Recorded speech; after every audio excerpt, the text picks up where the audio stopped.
오늘도 우리 옆에 있는 지체들과 함께 인사해 볼까요? 함께함이 기쁨입니다. 네, 오늘도 특별한 부활주일이니까 주님 부활하셨습니다. 한 번 더 인사해 봅시다. 여러분, 사실 기독교는요, 기독교의 심장은 이 부활입니다. 부활절입니다. 오늘 우리가 손에 든 이 주보에 이 설교의 제목과 본문이 빠져 있다면 사실 이것은 주보라고 이야기할 수 없습니다. 왜냐하면 주보는 결국 우리가 어떤 말씀을 들을 것인지를 전하기 위해 만드는 것이기 때문이겠죠. 우리의 신앙에서 부활이 빠진다면 사실 그것은 더 이상 기독교가 아닙니다. 사도 바울은 고린도전서 15장을 통해 그래서 그리스도가 만일 다시 살아나지 못하셨으면 우리가 전파하는 것도 헛것이요 또 믿음도 헛것이라 라고 이야기합니다. 만약 부활이 없다면 우리는, 이 부활신앙을 믿는 우리는 세상에서 가장 불쌍한 사람이다 라고 바울이 말할 정도로 이것이 너무나도 중요한 것이라는 거죠. 부활은 어찌 보면 인간의 지식으로 설명하거나 우리가 증명해야 되는 것이 아니라 실제로 일어난, 우리가 결코 부인할 수 없는 분명한 역사적 사실입니다. 그래서 신학자 칼바르트는요, 부활절 설교는 짧으면 짧을수록 좋다. 이 말씀을 들으니까 막 두근두근 하시죠? 얼마나 짧으려나? 왜냐? 왜 그렇게 얘기하냐면 부활은 인간의 경험이나 수식어를 덧붙여 설명할 필요가 없는, 있는 그대로의 진리이자 명백한 사건이기 때문에 굳이 설교를 길게 할 필요가 없다라고 이야기를 하기도 했습니다.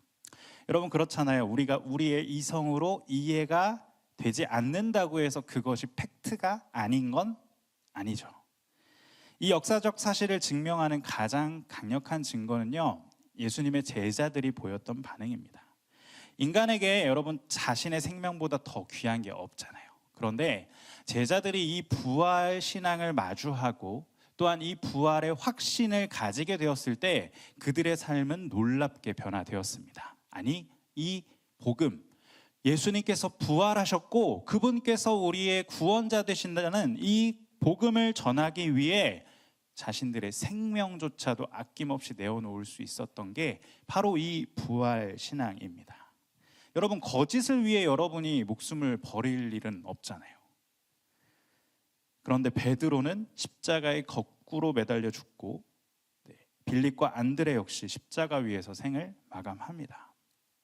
베드로도 목이 잘리는 순교의 현장 속에서도 복음을 계속해서 전했고, 바돌로매도 살가죽이 벗겨지는 그 고통 속에서도, 도마도, 의심 많았던 그 도마도 복음을 전하다 그 먼 인도 땅에서, 또 마태 또한 창에 찔리면서도 끝까지 이 복음과 부활을 외쳤다는 사실, 이들의 순교의 피가 바로 이 예수 그리스도의 부활이 결코 거짓이 아님을 우리에게 보여주고 있습니다.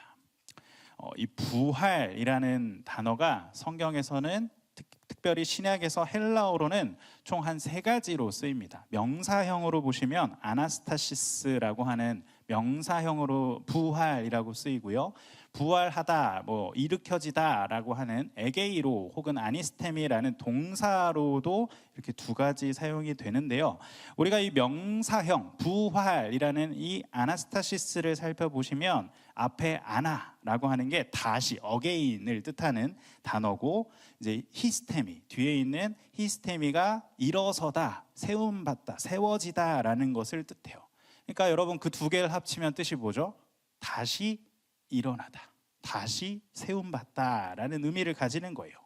그래서 팀 켈러 목사님은 부활이 역사적 팩트라면 우리의 삶의 모든 것이 바로 이 진리 위에 다시 세워져야 한다라고 말하셨어요. 특별히 하나님을 말하다라는 책에서는요, 만일 예수께서 죽은 자 가운데 살아나셨다면 우리는 그분이 말씀하신 모든 것을 받아들여야 합니다라고 이야기하셨다는 것이죠. 어찌 보면 우리를 주저앉히게 하는 이 세상의 많은 것들, 아니 어찌 보면 죽음이라고 하는 우리의 생명을 끝내버리는 가장 큰 절망 앞에서도 우리가 다시 일어날 수 있는 것은 무엇 때문이에요? 부활 이 부활 신앙 때문이라는 것이죠. 오늘 성경 본문에도 어찌 보면 우리의 이런 모습과 똑같이 인생이 멈추어 버린 상태로 걸어가던 사람들이 등장합니다. 바로 예수님의 무덤을 향해 가던 여인들이었는데요. 이들의 손에 들린 것은 부활의 소망이 아니라 시체에 바를 향품들이었어요. 장례를 마무리하기 위해 이 절망이라는 관성으로 터벅터벅 걸어가던 게 바로 그들이었습니다. 그런데 그렇게 멈춰버리고 절망 가운데 있었던 그들의 인생이 한순간에 뒤집어지는 사건이 벌어집니다. 무덤에 돌이 굴려져 있고 주님의 선언이 울려 퍼집니다. 그가 여기 계시지 않고 살아나셨다. 여러분, 부활은 2000년 전에 그 사건으로 끝나지 않았습니다. 오늘 취업과 학업, 관계의 실패로 엎드려지고 멈추어진 우리를 찾아와 다시 일으키시는 것이 바로 이 부활의 선언이요 사건인 것입니다. 그래서 오늘 우리는 말씀 속에서 이것을 발견하기를 원해요. 부활은 멈춰버린 우리의 삶을 어디로 다시 움직이게 하는 것인가? 나는 지금 멈추어 있었는데, 멈춘 것 같은 절망 가운데 있었는데, 우리가 믿어야 할, 아니 우리가 믿고 따라야 할 이 부활이라는 것은 과연 우리를 어디로 이끌고 어디로 다시 움직이게 하는가? 우리 말씀 속에서 이 진리를 찾아보기를 소망합니다. 첫 번째로는요, 부활은 무기력증에 빠진 우리를 다시 달리게 한다라는 사실을 여러분이 기억하시기 바랍니다. 부활은 무기력증에 빠진, 힘이 다 빠져버린 절망 가운데 놓여져 있는 우리를 다시 일어나 달려가게 한다는 것입니다. 오늘 본문 1절에 보시면 여인들이 향품을 들고 예수님의 죽음을 확인하러, 즉 죽음의 장례를 마무리하러 무덤을 가는 것을 보게 됩니다. 여러분, 그들의 걸음이 어땠을까요?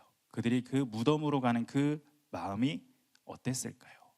분명 자신들의 모든 것을 해결해 줄 거라고 믿어 의심치 않던 예수님이 죽으셨어요.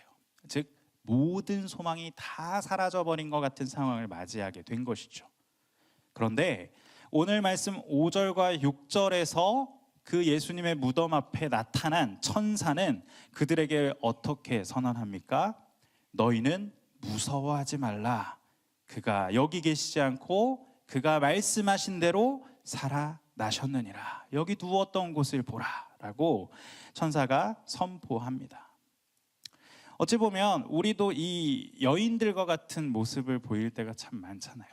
내가 붙잡고 있었던 어떠한 것들이 실패하고 해결되지 않으면, 아니 내가 소망했던 것들이 어그러지면 우리는 깊은 절망 가운데 빠집니다. 아니 내 스스로가 너무 쉽게 무덤에 들어가는 것 같은, 다 끝났다라고 종지부를 내 스스로가 찍을 때가 너무나도 많다는 것이죠. 불합격 통지서를 받고 또 연애가 깨어지고 그리고 바닥을 치고 있는 정말 스쳐만 지나가 버리는 내 통장 잔고를 보면서 여러분 스스로가 내 인생은 끝났어, 이생망이야 라고 하면서 여러분 스스로가 여러분의 무덤을 만들고 자꾸 그 속에 들어가고 있지는 않냐는 것이죠. 그런데 여러분 오늘 본문 8절을 보십시오. 8절에 보시면 이러한 표현이 등장합니다. 마태복음 28장 8절 말씀 우리 같이 한번 읽어볼까요? 시작. 그 여자들이 다름질할세. 여러분 절망과 고통 가운데 있었어요. 모든 것이 끝났다라고 터벅터벅 장례를 하러 가던 여인들이었습니다. 그런데 이 8절의 말씀에서 그러한 모습과 너무나도 이질적인 단어가 하나 보이죠. 우리 눈에. 무슨 단어가 보이세요?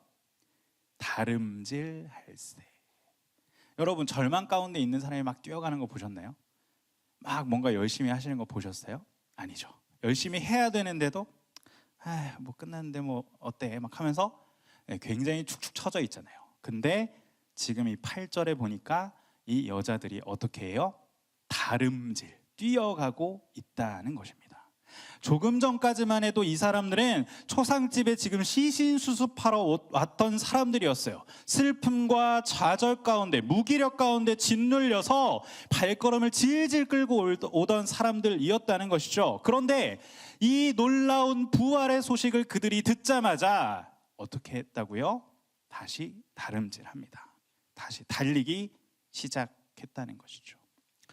부활을 진짜로 내 삶에 만난 사람들의 가장 큰 특징이 무엇이냐면요, 이런 무기력증에 빠져나와서 다시 열심히 움직이기 시작한다는 것입니다. 청년 여러분, 실패라는 게 왜 무서운지 아세요? 실패를 해보신 분들은 아시겠지만 실패 자체가 내 마음에 쓰라리고 아파서가 결코 아닙니다. 실패하고 나면 내가 다시 할 엄두가 나지 않기 때문에, 내가 다시 시작할 동력을 잃어버리기 때문이에요. 저도 학업에 실패했던 적이 있어요. 그리고 어찌 보면 제 인생에 정말 마침표가 찍어질 것 같은 순간도 저는 마주해 봤습니다. 그러한 순간 가운데 여러분이 뭔가를 힘을 낸다, 뭔가를 열심히 해보려고 한다, 아마 말처럼 되지 않을 겁니다. 내가 원서를 열심히 다시 써본다 한들 저 회사에 내가 취직할 수 있겠어? 내가 이렇게 큰 상처를 받았는데 다른 사람한테 내 마음 연다고 다시 이렇게 사랑을 시작해 볼 수 있을까? 내가 아무리 맨날 결단하고 그렇게 다짐해봐야 매일매일 똑같은 죄 저지르고 있는데 뭐 내 모습이 변화되겠어? 라고 하는 이러한 좌절, 이러한 멈춤 가운데 여러분들이 놓여져 있다는 것이죠. 실패하면, 절망 가운데 놓여지면, 무엇인가 끝난 것 같은 상황을 마주한다면 말입니다. 하지만 여러분, 사도 바울이요, 로마서 8장 11절에서 이렇게 선포하고 있습니다. 우리 같이 한번 큰 목소리를 읽어볼까요? 시작. 예수를 죽은 자 가운데서 살리신 이의 영이 너희 안에 거하시면 그리스도 예수를 죽은 자 가운데서 살리신 이가 너희 안에 거하시는 그의 영으로 말미암아 너희 죽을 몸도 살리시리라. 아멘. 그렇습니다. 여러분, 이 부활이라는 건요, 여러분에게 그저 긍정의 힘이나 자기암시를 던지는 게 결코 아니에요. 기독교 변증가인 C.S. 루이스는 이 부분에 대해 이렇게 이야기합니다. 그리스도의 부활은 이 세상의 새로운 창조가 이미 시작되었다는 그러한 신호라고, 그리스도의 부활은 새로운 창조의 시작이며 우주 역사의 새로운 장이 열린 사건이다라고 우리에게 말하고 있어요. 내 실패와 무력감보다, 내 좌절과 낙심보다 더 크신 것이 죽음을 이기신 하나님의 능력이라는 것을 우리는 믿어야 할 것입니다. 그리고 이것을 우리가 믿냐 안 믿느냐는 사실 중요하지 않아요. 우리가 지금 겪고 있는 이 좌절보다, 실패보다, 무기력함보다 죽음을 이기신 하나님의 능력은 더 크십니다. 이것이 팩트예요. 그렇기에 우리는 좌절과 절망 가운데 놓여져 있다 하더라도 이 부활의 신앙을 붙잡을 때, 이 부활을 신뢰하며 부활 가운데 나아갈 때 우리는 다시 달려갈 수 있을 것입니다. 여러분, 여인들이 달려갈 때 아까 8절의 말씀 보셨잖아요. 무서움과 큰 기쁨이 공존했어요. 분명 두려웠습니다. 그들도 분명 두려움 가운데 있었지만 그 부활로 말미암아, 예수님이 부활하셨다는 그 소식으로 말미암아 기뻐하였다라고 증언하고 있습니다.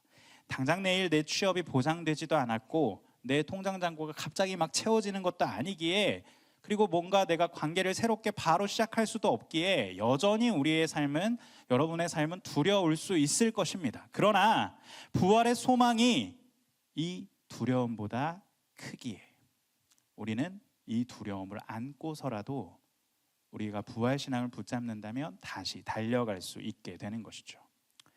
부활은 실패해서 우리가 다시 노트북을 열게 하고 먼지 쌓인 성경책을 다시 읽게 하며 멈추었던 우리의 걸음을 다시 이끌어 줍니다. 그것이 바로 가장 강력한 우리의 소망이 되어준다라는 사실을 여러분이 결코 잊지 않기를 바랍니다. 내 절망의 마침표를 지우고 여러분 다시 달려보십시오. 이 부활, 주님께서 다시 일으키신다라는 이 부활의 소망을 붙잡고 여러분이 가지고 있던 그 절망의 마침표를 찍고 다시 달려보시는 여러분이 되기를 바랍니다. 여러분이 지금 무력함 가운데 있다면, 실패로 인해 일어설 수 없는 것 같은 절망 가운데 있다면 이 예수님의 부활을 여러분의 마음에 새기고 다시 달려가시기를 소망합니다. 두 번째로, 부활은 멈춰버린 우리의 삶을 어디로 다시 움직이게 할까요? 부활은 우리의 방향을 다시 정하게 합니다. 오늘 본문 7절에 보시면요, 천사는 여인들에게 예수님의 메시지를 전하고 있어요. 7절 보시면 그가 죽은 자 가운데서 살아나셨고 너희보다 먼저 갈릴리로 가시나니 라고 지금 기록되어 있는데요, 부활하신 예수님께서 왜 화려한 예루살렘이나 로마 총독 앞이 아니라 이 총구석 갈릴리로 가실까요? 우리가 잘 아는 것처럼 예루살렘은 화려하고 종교적인 성공이 가득한 자리예요. 그리고 예수님이 자신을 죽였던 그러한 제사장들과 로마 총독 앞에 뿅 나타나서 야, 날 죽여봐야 다시 일어난다 라고 보이셨다면 더 큰 역사가 일어날 것 같은데, 왜 주님은 그 멋진 곳이 아닌 갈릴리 시골 촌, 제자들이 고기를 낚던 그 땀 냄새 나는 그곳으로 가셨을까요?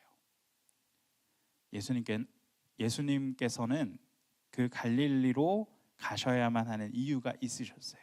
왜냐하면 예수님의 죽음으로 인해 실패를 경험한 제자들이 다시 돌아가 버린, 무엇보다 예수님을 버리고 비겁하게 도망치고 숨어버린 제자들의 그 실패의 현장이 바로 그 갈릴리였기 때문입니다.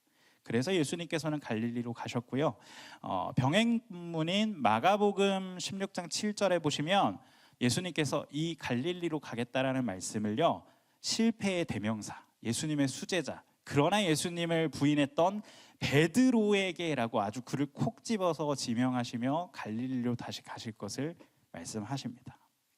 갈릴리, 예수님이 그 제자들을 처음 만났던, 제자들이 예수님을 처음 만났던 곳이고, 제자들이 그물을 버려두고 예수님을 따르기를 결단했던 그 처음 부르심의 자리, 처음 사랑의 자리가 바로 그 갈릴리였습니다. 부활은 단순히 우리를 걷게 만드는 것이 아니고요, 우리가 걸어가야 할 방향을 다시 찾도록 만들어줘요. 우리 0점 조절을 다시 하게 만들어준다는 것이죠. 여러분이 스스로 한번 생각해 보세요. 요즘 청년들 사실 게으르게 사는 청년들 많지 않아요. 여러분 너무 열심히 살아가고 있거든요. 열심히 스펙 쌓고 알바도 하고 직장에서 막 야근도 하며 치열하게 살아가죠. 근데 그렇게 숨가쁘게 막 살아가는데 지쳐서 완전 파김치가 돼서 집에 돌아와서 텅 빈 집안에 누워 하늘을 또 천장을 쳐다보며 여러분 이런 질문 해보신 적 없으세요? 나 뭐 하고 살고 있지? 라고 하는 이 질문 말입니다. 내가 도대체 뭘 위해서 이렇게 열심히 살고 있지? 라고 하는 이 질문 말입니다.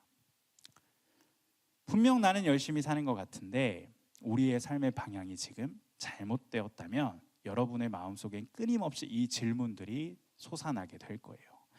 그래서 히브리서 12장 2절에 보시면요, 우리가 무엇을 바라보아야 할지, 우리가 무엇을 목표로 해야 될지를 명확하게 보여주고 있습니다.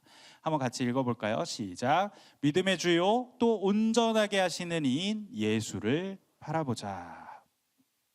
세상은 우리에게 방향은 상관없이 그냥 빨리 높이만 가라고 이야기하죠. 리더십 전문가인 사이먼 사이넥이라는 사람은요, 사람은 무엇을 하는지가 아니라 왜 하는지를 알 때 움직인다라고 말했거든요. 그러니까 우리가 내가 왜 이걸 해야 되지?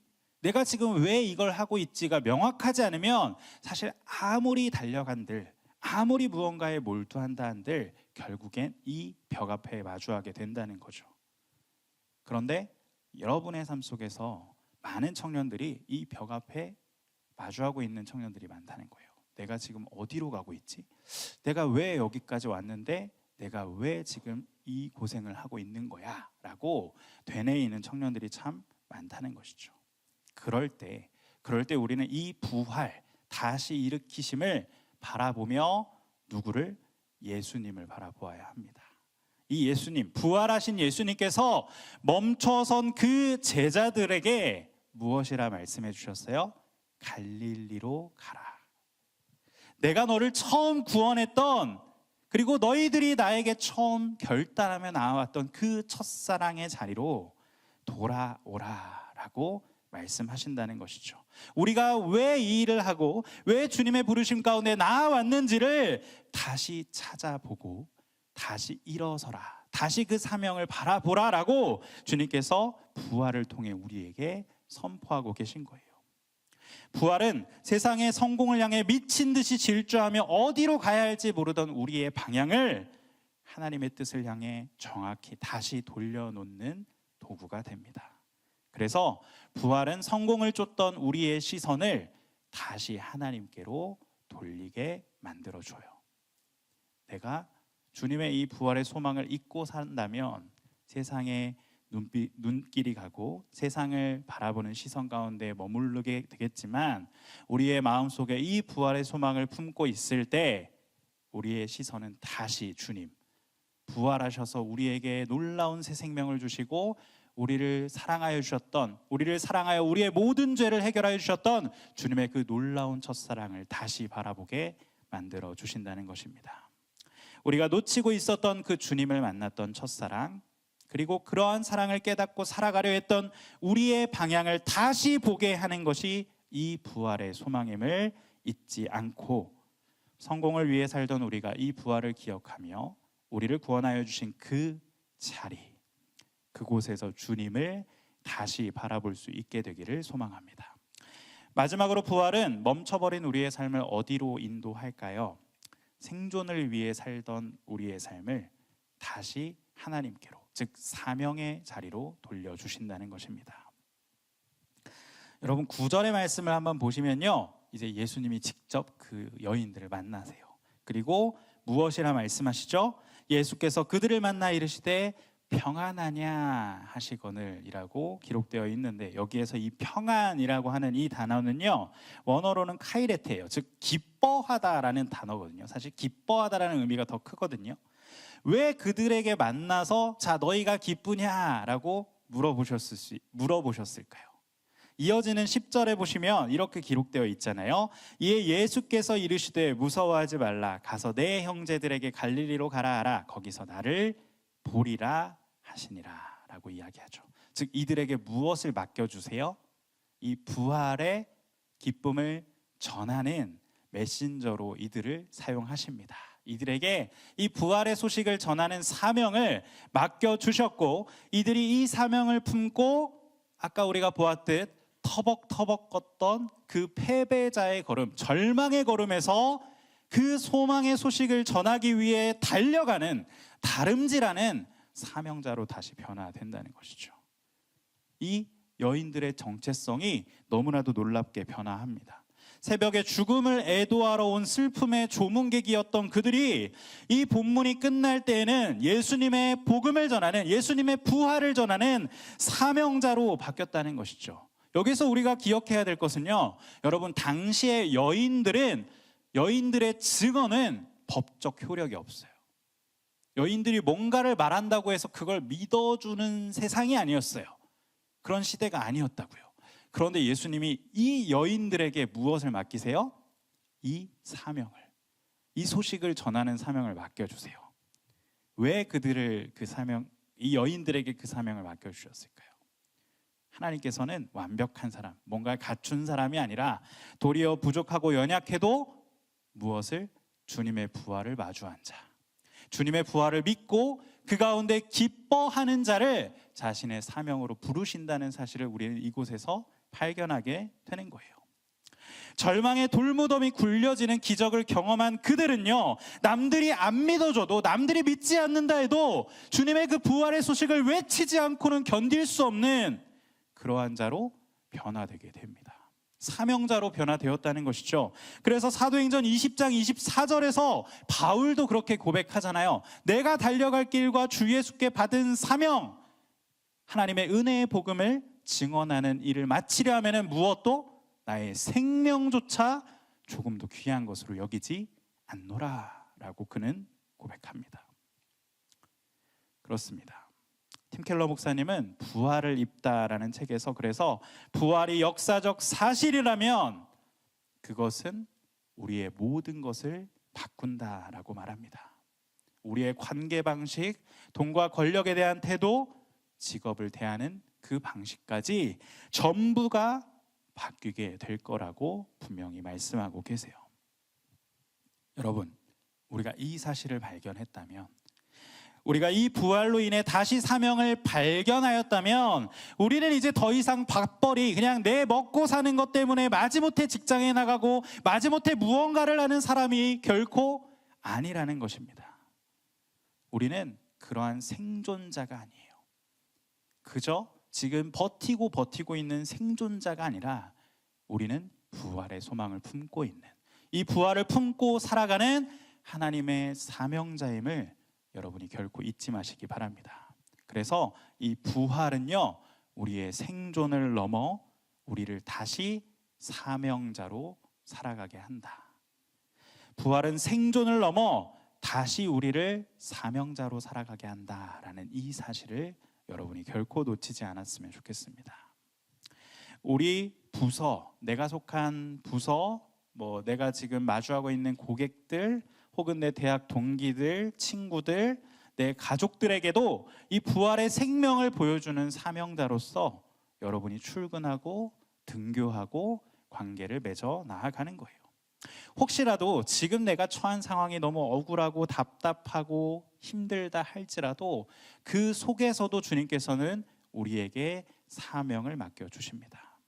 내가 있는 그곳, 어찌 보면 정말 소망이 없어 보이는 그곳에서 부활이 소망임을, 부활을 삶으로 증명하여 이 부활이 유일한 소망임을 그들에게 전하라라고 주님께서는 우리에게 사명을 맡겨주신다는 것이죠. 생존자에서 세상을 살리는 사명자로 우리를 변화시키는 것, 그것이 바로 부활의 능력입니다. 이 부활의 능력을 입고 다시 한번 사명자로 일어서 살아갈 수 있는 우리 모든 맑은 생광천교회 청년들이 될 수 있기를 축복합니다. 사랑하는 청년 여러분, 여러분의 인생은 지금 어떤 무덤 앞에 멈추어 서 있습니까? 어떤 무덤 앞에서 여러분이 끝났다라고 여러분 스스로가 마침표를 찍으려 하고 있습니까? 혹 비교와 열등감입니까? 취업 실패와 재정적 부담입니까? 아니면 관계로 오는 깊은 상처입니까? 그러나 여러분, 이러한 빈 무덤 앞에 멈춰 서 있는 우리에게 주님께서는 오늘 다시 부활을 선포하십니다. 끝난 줄 알았던 그 금요일 십자가 뒤에는 모든 것을 뒤집어 버리는 이 놀라운 주일의 부활이 기다리고 있었습니다. 여러분의 인생도 마찬가지예요. 하나님 안에서 여러분의 이야기는 결코 마침표를 찍기엔 너무나도 많이 남아 있어요.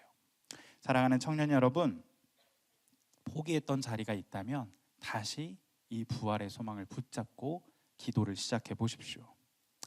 먼지 쌓인 이력서가 있다면 다시 한번 그 먼지 쌓인 이력서를 털어내고 열심히 이력서를 고쳐 보십시오.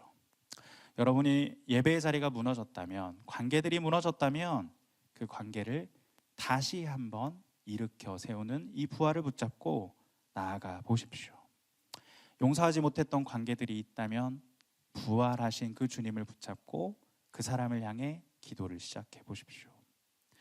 내 절망의 자리를 끝내고 여러분의 사랑이 시작되었던, 혹 다시 여러분의 인생이 치열하게 시작되고 있는 갈릴리로 나아가서 우리보다 먼저 앞서가신 그 주님과 함께 다시 일어서는 것, 다시 달려가는 것, 다시 사명을 맡는 것, 그것이 바로 우리가 지금 누리고 있는 부활이라는 것을 여러분 기억하시기 바랍니다.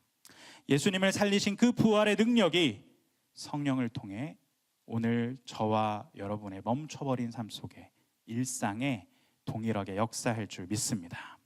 우리의 인생은 무덤에서 끝나는 이야기가 결코 아닙니다. 부활의 주님과 함께 세상을 뒤집는 사명자로서 우리는 다시 이야기를 시작하게 될 것입니다.